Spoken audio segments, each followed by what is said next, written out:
大家好，我现在是在我们家的露台，然后的话给大家分享一点非常有意思的这个生活里面的一些趣事吧。就是前段时间我们家不是有太阳鸟来筑巢嘛，之后它们下了蛋，然后呢也孵了小鸟，后来小鸟飞走了，整个过程之前我有发视频。再后来呢发生个更有意思的事情，就是我看到那个又有鸟飞来，因为其实那个鸟巢在这个太阳鸟筑巢之后，小鸟飞走之后就空在那里了。其实我还在想到底应该怎么办，然后这时候又有小鸟来，然后呢就很可爱的，就是感觉是在材料回收，然后把这个鸟的这个材料全部都慢慢的叼走了啊。而且它叼走的这个时间呢，就是感觉很神奇。大家可以看到我现在上面的这个 shelter， 我给大家看一下。就是在我做这个 shelter 施工之前的头一天，真的很神奇。我觉得小鸟是有灵性的，它就把这个鸟巢呢，就是来叼走了一半。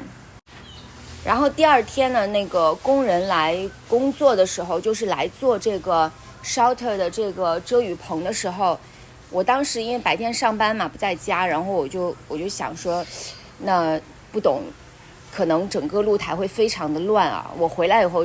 的确是因为我的那个鸟巢呢，它是挂在我的屏风上面的。那因为工人要施工，他就把整个屏风就挪到旁边，而且全部都把它就相当于闭合的丢在一边了。就是就算小鸟来了想要去捡材料它也捡不了了。所以呢，我就赶快把那个屏风给它展开，然后希望说小鸟如果用得到这个材料的话呢，它是可以来拿这个材料的继续取材料。之后的话呢，也真的是就在我家露台特别乱的情况下，小鸟真的来有叼这个材料。我现在给大家看一下，就还剩下多少。原本是一个完整的鸟巢，对吗？然后现在叼的只剩下这么一点了。然后我觉得这个也很可爱，就是我觉得连小鸟都懂得材料回收再次使用，更何况我们人呢，对不对？所以呢，我一直以为来的小鸟是来叼材料走，然后去建它新的鸟巢，这是我的一个认知。大家可能听到水声这是我们正在这个洗一下地板，因为刚才搞得有点脏，所以听到这个水的声音。那我就继续给大家来讲我就看到了这个就是鸟爸爸鸟妈妈来这里，我觉得他们两个是分工合作，这次是一起合作来把这个材料叼走的。但是刚才因为呢我这边呢就是我们可以看到这个屏风上面因为有一些这个叶子黄了，那我就把这个叶子说给它那个就是去一下黄叶吧。然后在这个过程当中呢，我就跟我儿子讲，我说给我拿个袋子来，你也要顺便帮我，比如说像而且特别是这种已经这个结了这个种子的，我们要把种子拿下来，这是我刚才的一个想法。然后我让我儿子去拿一个袋子，然后我们要去收拾一下，因为最好是不要有很多这个黄的叶子在露台上会比较好嘛。那刚才在收拾的时候，让我又发现了一个很惊奇的事情，给大家看我这样看大家能够看到这个就是在这个鸟巢材料被回收之后剩下的一点点的材料。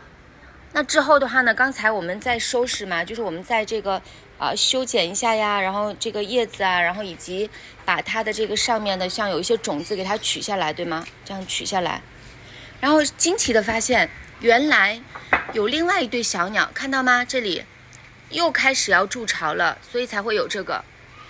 就很神奇的是，在这个鸟巢的另外一边又要开始筑巢了。哪里？小妹看到吗？我给你看这里，看这里，这是那个鸟巢的头，又有小鸟要来筑巢了。我前2天看到了2只小鸟，我以为它来拆以前那个鸟巢材料的，然后没想到它是来筑巢的。小鸟来筑，就是有小鸟来，我以为它是来拆这个的，我没有想到它又来筑新的巢，而且是老婆老公2只鸟一起来的。为什么这个那个材料被回收了，就是有的小鸟来把材料叼走去筑别的鸟巢了。但是我看到那2只小鸟，原来他们是来这里筑新的巢的，明白了吗？哪儿了？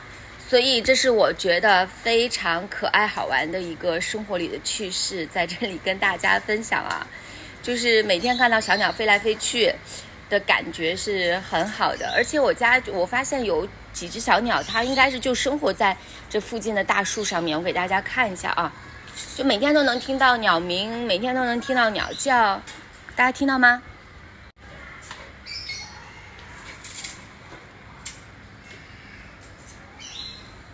在另那个方向，大家听到吗？有鸟鸣的声音。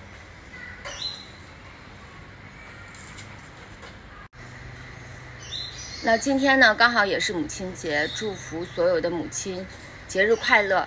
那也希望大家都拥有一个美好的星期天。我就分享到这里。